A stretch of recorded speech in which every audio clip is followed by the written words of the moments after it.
এতক্ষণ যে রেসিপিটা রান্না করলাম, ঠিক আছে, এবার সেটাকে টেস্ট করার পালা।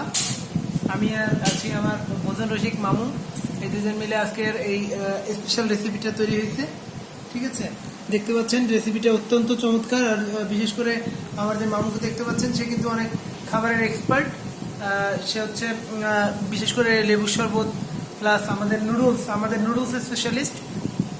তো সাজিদ সাহেব, আমরা চলে যাবো সাজিদের কাছে।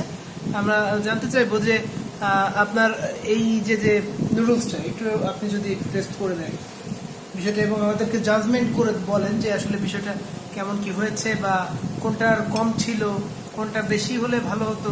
ঠিক আছে, আমরা বিশেষজ্ঞের পরামর্শ নিব। অবশ্যই ভালো আছে, কোনোটাই কম বেশি হয়নি।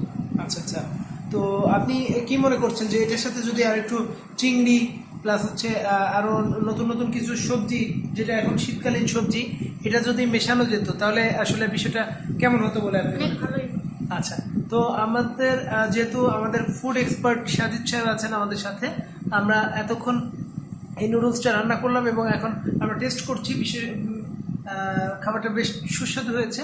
তো আমরা চেষ্টা করব দর্শক যে পরবর্তীতে অবশ্যই আরও ডেভেলপ করার, আরও সুন্দর করার, এবং পরবর্তীতে চিংড়ি মাছ প্লাস হচ্ছে যে শীতকালীন যে সবজিটা আমাদের আসছে, ফুলকপি প্লাস আরও বেশি বেশি সবজি, যত বেশি সবজি তত বেশি সুস্বাদু, তত বেশি পুষ্টিকর।